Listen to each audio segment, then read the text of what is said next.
नमस्कार, मैं हूं आपके साथ प्रिया और आप देख रहे हैं जीटीवी न्यूज भारत। गाजीपुर योगी आदित्यनाथ की सरकार में भी संत की सुनवाई नहीं, दर दर भटक रहे संत। गाजीपुर उत्तर प्रदेश जिला अंतर्गत जमानिया तहसील क्षेत्र ग्राम सभा महेवा बाबा महेश्वर धाम एक जिला का ऐतिहासिक धाम है।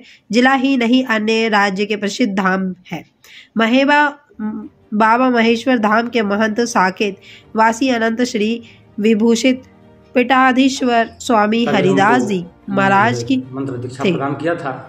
लेकिन सन 81 में बाल्यावस्था में जब हमारा विवाह नहीं हुआ था, उसी समय मैं इस आश्रम पर आया और मैंने महाराज से निश्चय किया कि महाराज जी मैं घर द्वार से विरक्त रहूँगा और मैं चाहता हूँ कि भगवान की प्राप्ति जन के प्रकार हो, आपका मार्गदर्शन हो। महाराज जी ने हमको विरक्त का जो है वो निगोटी और जो विधान होता है रामानंदी संप्रदाय के तहत महाराज श्री ने प्रदान किया और तब से मैं यहाँ पर इनकी सेवा में रत था। धीरे धीरे इनके ही कृपा से इनके सेवा के फलस्वरूप मुझे कई जिम्मेदारियाँ मिली। इन्होंने अपने द्वारा जमीन लेकर के अयोध्या धाम में लिया है। वहाँ का भी इन्होंने तरकुरु सरोवरकारी लेकर के महंत बनाया। फिर बाद में इस आश्रम के संचालन के लिए मुझे सुयोग्य समझ करके एक तरकुरु सरोवरकारी लिखा 9/3/2000 में अयोध्या फैजाबाद में। योगी साहब 9/3/2000 का तरकुरु सरोवरकारी या कोई भी साधु समान रामानंद वैष्णव समाज में तरकुरु सरोवरकारी जो गुरुदेव भगवान अपने शिष्य के पक्ष में लिख देते हैं, वो एक बैनामा टाइप अकाट्य होता है। जैसे कोई रजिस्ट्री कर देता है और वो रजिस्ट्री किसी एक व्यक्ति को करने के बाद दूसरे को करने का उसका अधिकार समाप्त हो जाता है। यदि करता है तो 420 माना जाता है। उसी तहत यह मामला है। लेकिन बीच में एक परिवार इनके जुड़ने से भतीजा आए, उनको जो है 25-60-11 को एक जो है प्रलोभन दे करके जैनिक प्रकार के जैसे भी उन्होंने करा लिया कि मुझे एक लिख दीजिए अधिकार रहना चाहिए, तभी नहीं तो कोई हमको भगा देगा।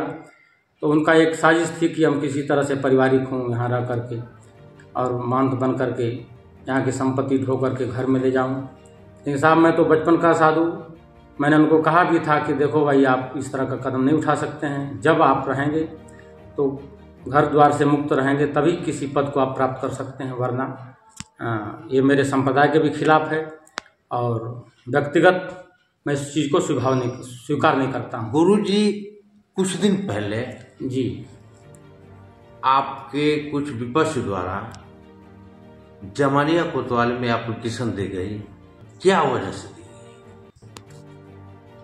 साहब आप तो ऐसा प्रश्न कर रहे हैं, मैं तो बड़ा प्रताड़ित हूँ आम जनमानस के द्वारा। यहाँ पर ऐसे ऐसे षड्यंत्र रचे जा रहे हैं और मैं विस्तृत क्या बताऊँ, मैं समास में बताना चाहूँगा कि हम बैरागी साधु बचपन से यहाँ रहने वाला, यह आश्रम यहाँ की जनता देख रही है कि पहले कैसा था।